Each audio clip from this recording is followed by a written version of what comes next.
welcome to a new video and to my morning hot yoga session. Before we dive into all the spectacular eats of the week, I just have two things I gotta say. The first is I never thought I'd be a workout class type of girl, okay? You guys know I've been working out in my basement for like my whole life, and it really is my preferred location to sweat, but hot yoga does something magical to my soul. It makes me so happy and brings me so much peace and good energy, and the amount of sweat that coats my body is sensational. Anyways, the second thing I needed to tell you is that whatever you're up to today, whatever you're feeling, no matter how busy you are, take a minute to just sit and breathe. Deep breaths in and out. And listen, I know it's been hard, but you are doing enough. Life can be wonderful and exciting and super confusing and tough all at the same time. You're doing a really great job. You know, it's that time of year. The days are darker and gloomier and colder. Yes, the winter blues are very much around the corner, so it's especially important to take care of yourselves. Take your vitamin D, eat more baked goods, more soups, more comfort foods. It's a time for more journaling, more books, more indoor sweating, more cuddling your dog while watching comfort movies, and more apple cinnamon oatmeal. See, I mean, not everything about this time is gloomy and cold. For example, it is also apple season. They are super duper crispy and plump and juicy right now, which means I'm averaging like 2 to 3 apples a day most days. So yeah, I'm definitely keeping the doctor away. But even though I'm so grateful for my health and grateful for these apples and cozy breakfasts and grateful that overall, yeah, I'm doing okay, there are some days where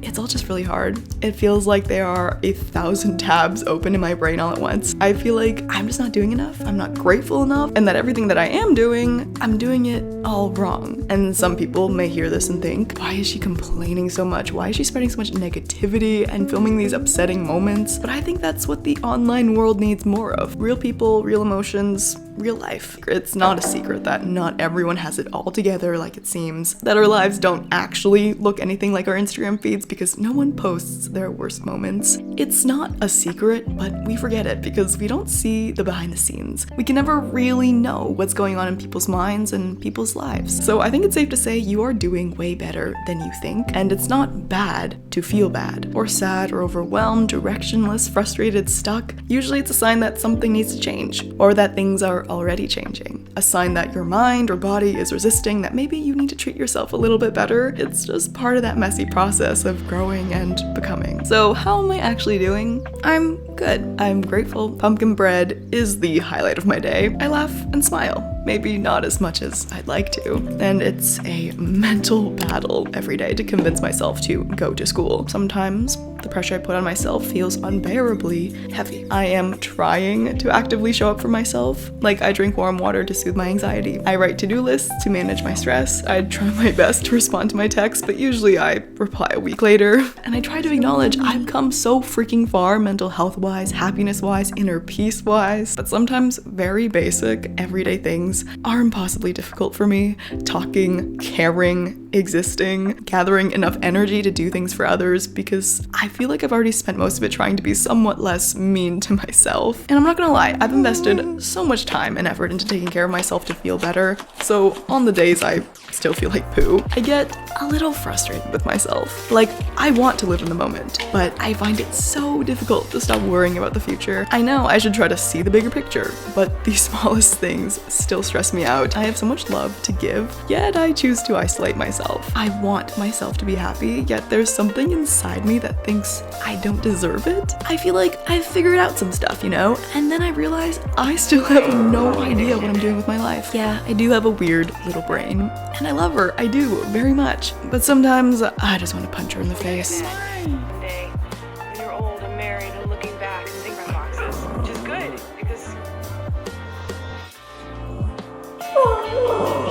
I look around and I don't understand why it looks so much easier for people to do things, to raise their hands in class, to articulate their feelings, to be happy and excited about life. But I know that's not actually what's going on. I know everyone is healing on their own terms and dealing with their own pains and growing at their own pace. Just because you feel awful doesn't mean you are awful. Just because you feel stupid, behind, unlovable, ugly, exhausted, weak, stuck doesn't mean you are any of those things or will feel that way forever. Give yourself a pat on the back, my friends. We're all living like so many different lives at once. We are not just students or employees. We're also trying to be good friends, trying to be healthy, adulting, navigating the world. We are amateur chefs, creating our art, starting our own businesses, caring for our family, healing. It's okay if you need to slow down. It's okay to rest for a while. You are not weak. You are not lazy. You are just human. Do not forget that.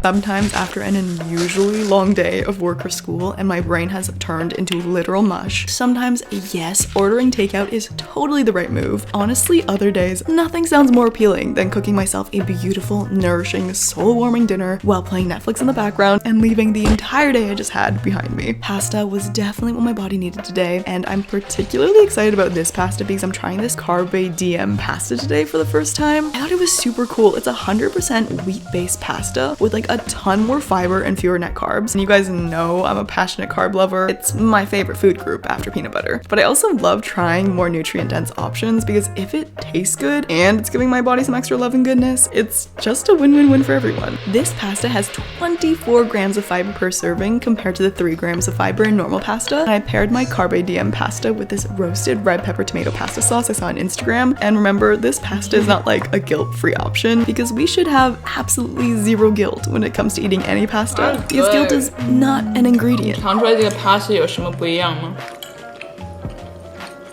没有， Just tastes like normal pasta. 没有。 Good. But if you're looking for pasta that tastes exactly 100% like pasta, but with some added healthy benefits, and that's only made from 3 ingredients, you have to try this. We'll link below. Cheers.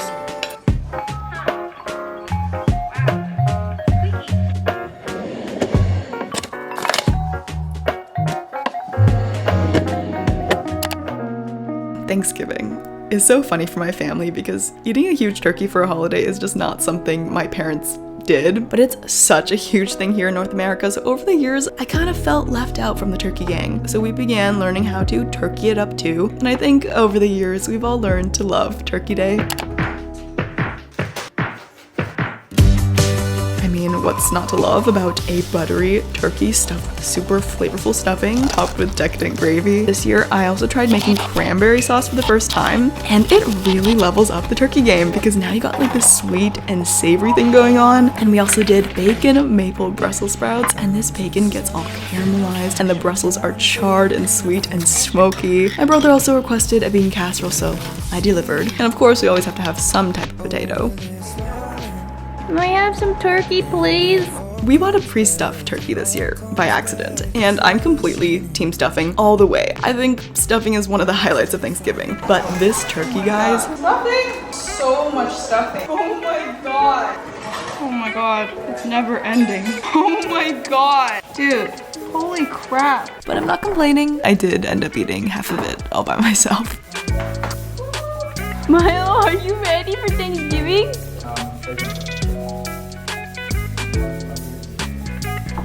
Please be cooked. Oh my god, there's more stuffing? It's the worst carving job I've ever seen in my life. The world thanks you for not becoming a surgeon. What? What's going on back here? Okay. Potato. 太好吃了，这个太好吃了。 Oh my god, my leg is shaking. Milo. Steak. Well, actually everything is really good.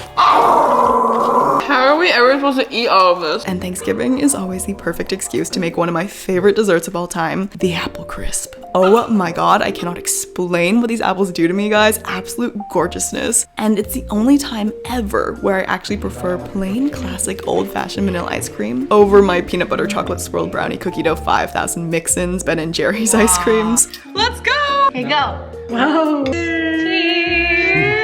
There's just something perfect about a big chunky scoop of vanilla ice cream on top of warm glazed ooey gooey cinnamony apples buried beneath the butteriest, crumbliest, most wonderful golden brown goodness. Oh, just outrageous. So yes, the food is fun, but the family time is obviously the sweetest part. The older I get, the more I really do cherish these moments when our family of 5 can all be together. Every year we genuinely just spend 4 days going on cute walks, watching movie marathons on the couch, stuffing ourselves with lots of yummy food, and celebrating and enjoying all the little things that I've realized aren't really so little after all.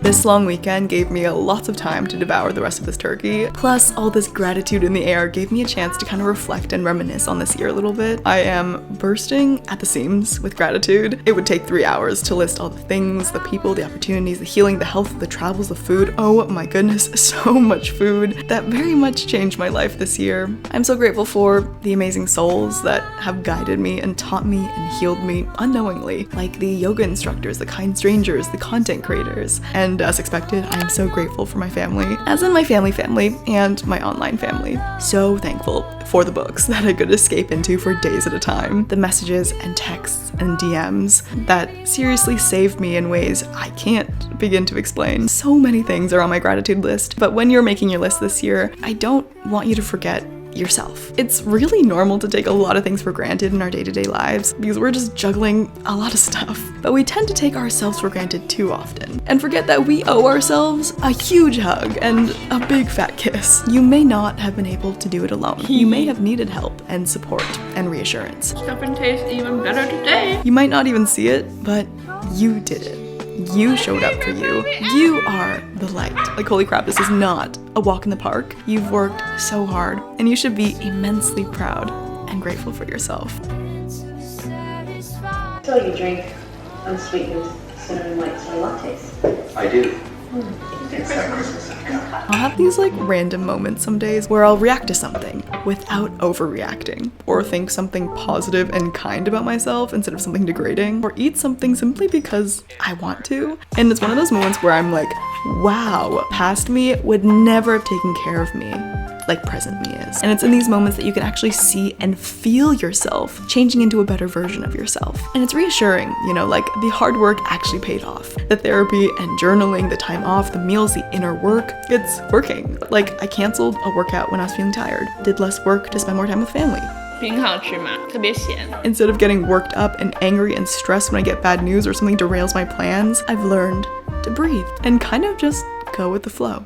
But there won't be moments like this every day. It won't feel like you're making any progress some days. There are a lot of days you won't feel like it's working. And more days than not, you feel like nothing is happening. And these days are really important days. Days we just are. We just exist. We just get through. We just live. I think it's important to remember that we are not projects. Our lives are not just some big to-do list. Not every day is meant to be about challenging ourselves to be better and more productive and be more grown up. Some growth you can totally pinpoint to a specific moment that changed you, and most growth you cannot, because we are constantly evolving, learning, connecting with parts of ourselves and letting go of other parts that no longer serve us. Even in the stillness, in the repetitiveness, in the stuckness, we are all still growing. We are not our individual days. We are accumulation of thousands of moments, so don't dwell too long on just one.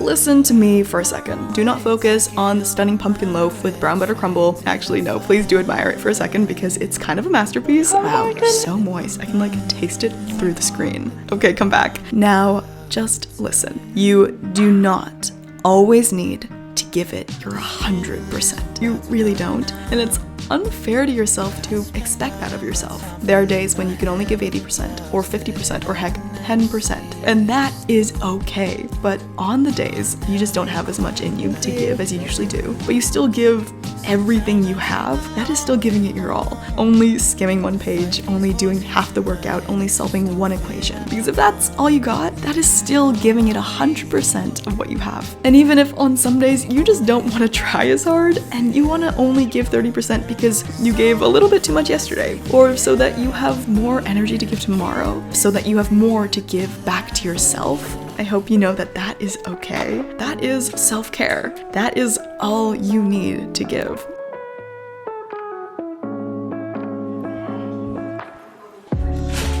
A huge goal of mine in the past year has been to just be less hard on myself and to treat myself like someone that I love. And let me tell you, man, it's hard. You know, no more earning food, earning rest, earning love, earning happiness, because we deserve all of these things, always, always, always.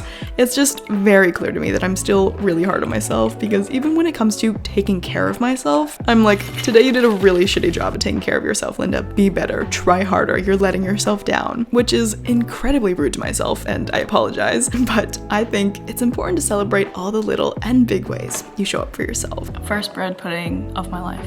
Cheers. Wait, it kind of just tastes like French toast. Not every day will have fresh veggies at every meal, or the recommended grams of protein, or enough sleep. Just realistically speaking, sometimes I choose not to prioritize myself. Sometimes, I'm not gonna lie, it's easier not to. Sometimes I'm scrolling on my phone until 2 a.m. Some days, I don't move my body, except to journey to the fridge. I don't take the time to ask my mom how her day was. I cancel my therapy session. Some days, I do a lot of things that are actually the opposite of taking care of myself. But it's okay. We're simply doing the best that we can. A couple of bad days doesn't mean it's gonna be a bad month or year or life, or that you're doing a bad job. Taking care of myself can mean just trying again tomorrow. Taking care of myself can be taking a nap. Sometimes it's not cooking and instead ordering a pizza and having a chill night with my favorite show. It's eating a snack at 11 p.m. because I'm a little peckish. It's logging off and saying, I've done enough today. It's time to rest.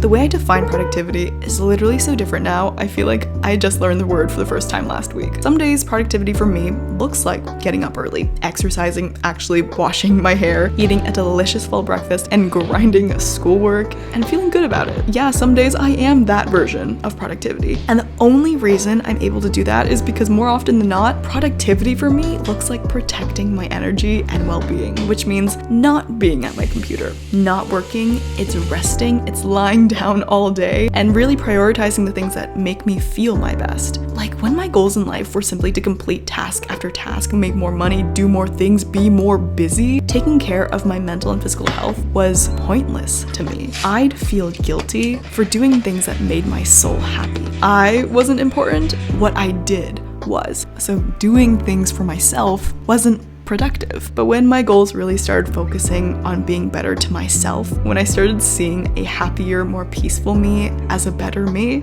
all of these things I did for me became productive too. And I think that's kind of really beautiful. And only when I take time to take care of myself do I have enough energy and mental capacity to not only take the actions to achieve my goals, but also enough energy to be myself. And as someone who has not felt like themselves for a long, long time, who's almost forgotten what it's like to feel like themselves, once you get that back, once you feel like yourself again, you never want to lose that feeling.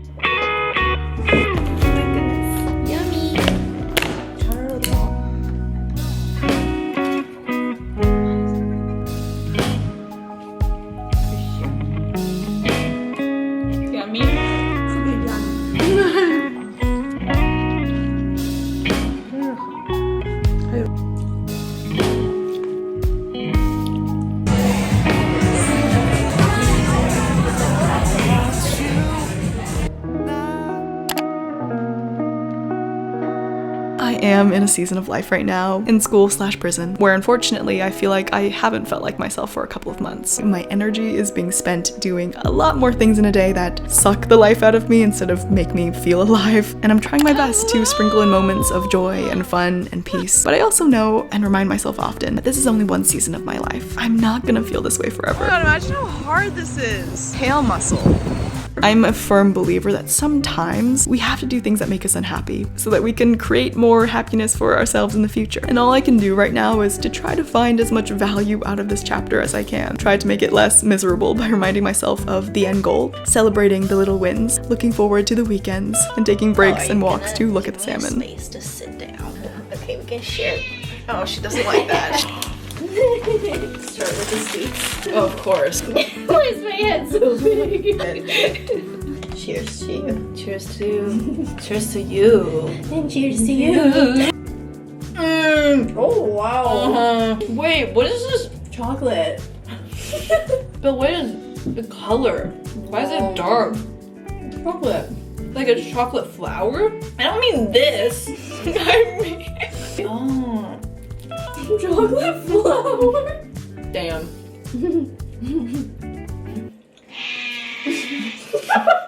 Obviously, when you don't feel good, you want to feel better, but for a long time, I didn't know what would make me feel better. But I think eventually you come to the realization that you either have the option of doing nothing and continuing to feel bad, or to try to do something, anything, and maybe, yeah, I'll still be unhappy afterwards, or maybe I'll feel better. Maybe. Thank you. There will be moments where it's hard to prioritize yourself. Days you don't want to. You want to do what's comfortable and easy because it's what you know. You want to numb out the feelings instead of sit with them. You want to hide instead of reach out for help. You want to sleep instead of try again. It's okay if you've needed to slow down. It's okay if things are taking longer than expected. It's okay to be happy and sad all at once. It's okay if this season has felt difficult. I'm right here with you. But you are still worth a full night of sleep. You are worth a good walk outside. You are worth being loved. You are worth being content at work. You are worth pursuing joy. You are worth eating things that you enjoy. You are worth the time, worth your own patience. So please, don't give up on yourself. And before I bid you farewell, I just wanted to share a couple of things that help me get through it on the bad days. My favorite oatmeal breakfast that I can only eat if I wake up the next morning. It's the weekend food dates with my mom that I'll only get if I make it through the week. It's needing to find out what happens next in the book during my bedtime reading session. It's these snacks I have planned for after lunch, after class, and during homework. I get through it because I want more Christmas morning cinnamon buns and strawberry seasons and pumpkin loaves. I want to see so many more sunsets. Shockingly, I still haven't had enough peanut butter in this lifetime. I want to fall in love again.